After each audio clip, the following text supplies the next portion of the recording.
Давид хааны ялалтын дуулал. Хүч тэнхийг минь сэлбэгч, мөнхийн эзэн тандаа би хайртай. Мөнхийн эзэн бол миний хорогдон нуугдах хадан цохио, хориглон хамгаалах, цайз бэхлэлт, ам биеийг минь аврагч. ертөнцийн эзэн бол миний хорогдон нуугдах байц хад, хаацайлан хамгаалах, хаалт бамбай, аврал ирэн барих барьц, атаатнаас нуугдах ханан хэрэм. Магдалины дээдийг зориулмаар мөнхийн эзнээсээ би тусламж гуйн дууддаг. Түүний хүчээр би өстнийхөө гараас гардаг. Үхлийн хар бугуйл, толгой дээгүрмэн эргэлдэн, мөхлийн хар шуурга, ирчлэн хуйлран ирж, улс руу намайг чирхээр, угуулдан чангаахад минь үхэл рүү хөтлөх бугуйлтаа би үнэхээр тулгарсан билээ. Зовлон дуунсан тэр үедээ мөнхийн эзнээ би дуудсан. ертөнцийн эзнээсээ би тусламж ирэн орилоход өөрийнхөө оршин буу газарт тэр миний дууг сонссон. Уйлан дуулах дуу минь түүний сонорт хүрсэн. Тэгтэл ертөнцийн эзний уур хилэнгээс болоод газар дэлхий ганхан найгаж, уул нурууд суураараа хөдлөв. Хуйлрах утаа хамраас нь савсаж, хуухлах дүл амнаас нь бадран, халуун гол төөнөн дүрэлцэв. Хөх тэнгэрийг тэр ихмэр шиг задраагаад хөрс дэлхий рүү буун ирлээ. Өтгөн үлсийг тэр бүлмидэн гიშгчээ. Далавчид юр бусын элч нарыг хөлөглөөд тэр тэнгэрийн салхиар унаа хийх мэт хурдан шаламгаа хүрэлцэн ирэв. Түнэр харанхуугаар тэр хүрээлүүлээд үерийн хар үүл мэт өтгөн үлсээр хучруулжээ. Тэгээд нүд гэлбом гэрэл цацрахад өтгөн их үлс нь гал цахилгаан хүчит мөндөрт хаг яргадан байлаа. Мөнхийн эзэн өөрийнхөө оршин буу газраас үгээ хэлэн тэнгэрийн дуу мэт дуу хоолойгоо сонсгов. Дээдийн дээд эзэн тийхүү үгээ хэлэхэд хүчит мөндөр буун гал цахилгаан цахилав. Ингээд тэр онилсон сумаа тавьж өстөн дайснуудаа бут нэргэв. Гал цахилгаан цахилуулсаар араас нь хөөн залилав. Мөнхийн эзэн минь тэднийг та зэмлэн буруушааж уур хилэнгийн утаа хамраастай савсгад тэнгисийн ус хуйлран суугийн орол үзэгдэж хөрс дэлхий ярагдан газрын гүн харагдсан. Тэртээ дээрээс тэр гараа сунган байж үерийн их уснаас намайг татаж гаргасан. Хүч давмгай дайсны гараас намайг тэр салгаад үзэн ядалттай автсан өстний гараас гаргасан. Учир нь гэвэл тэд миний хувьд авч дийлхийн аргагүй давуу хүчтэй байсан. Гайтай нэгэн өдөр тэд над руу довтлсон боловч мөнхийн эзэн намайг хаацайлан хамгаалсан. Тэгээд тэр намайг өргөн их чөлөөнд өөрөө дагуулan гаргасан. Мөнхийн эзний сэтгэл би үнэхээр таалагдсан учраас өстөн дайсны мань гараас намайг тэр салгасан. Үнэн ч шударга явсны минь хариу шагналыг өгөөд гин буруутай юм хийж араа бузарлаагүй минь хариуд алдсан бүхнийг минь тэр өхөн сэргээж өгсөн.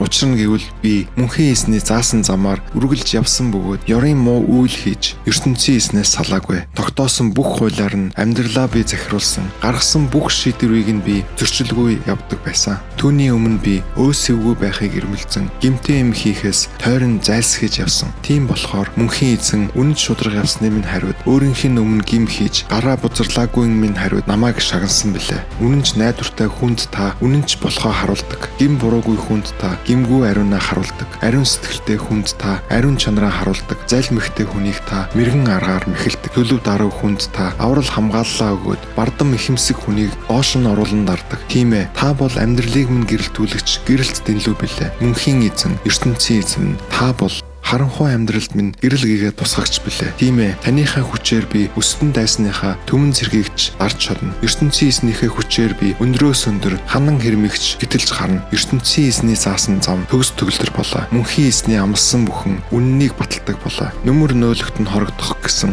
хүн бүрийн хувьд мөнхийн эзэн өөрөө бамбай хаалтан мэт бат хамгаалагч болдог. Мөнхийн эзнээс өөр ертөнцийн эзэн гэж би юу? ертөнцийн эзнээс маань өөр авран хамгаалагч би юу? Хүч чадлыг минь сэлбэгч ертөнцийн эзэн минь миний туулан гарах замыг аюул ослоггүй болгодог. Уулын оргилд янгир дүүлвч унан тусна гэж байхгүй адилаар аюул ослолтой тулгархад минь тэр айх юмгүй болгож өгсөн. Тулдаанд тэр намайг бэлтгэн тун сайн сургасан болохоор хүрэл нумыгч тахилгаж чадах хүч тэнхээ гарт минь би бамбай мэт аврал хамгааллаа. Надад та өөрөө өгөөд баруун гараараа намайг бас баттай дэмжин туршсан билээ. Тийхүү би таныхаа инрэл хайрын хүчээр агуу их хүн болсон.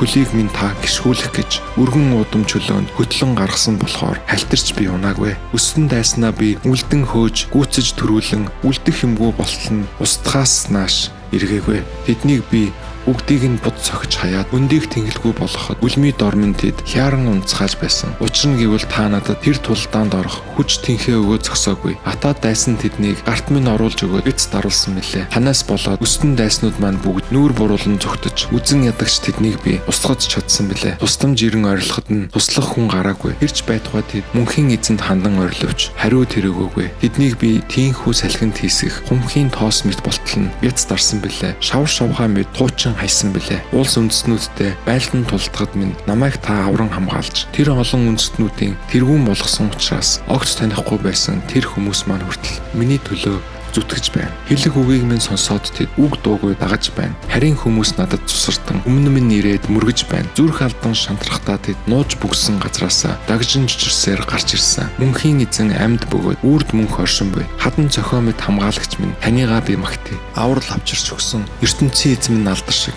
Тэр бол өшөө хонзонгоо авах хүч чадлыг надад өгөөд үндэстэн олон артыг гарт минь оруулж өгөөд өстний маань гараас намайг салгаж өгсөн ертөнцийн эзэн билээ. Тийм ээ, танийхаа хүчээр би атаатныхаа дээр гарч хүч төмгийлэгчээс салсан. Мөнхийн эзэн минь, үүний тань төлөө би үндэстэн бүхний дунд танийгаа өргөмжлөн магтаж, алдар нэрийг тань магтан дуулнаа. Өргөмжлөн томилсон хүндээ эзэн хаан Давидта мөнхийн эзэн өөрөө агуу ялалт өгнө. Өөрийнхөө томилсон хүнд болон үр садтан тэр хууршгүй үнэнч хайраа үеийн үед харуулнаа.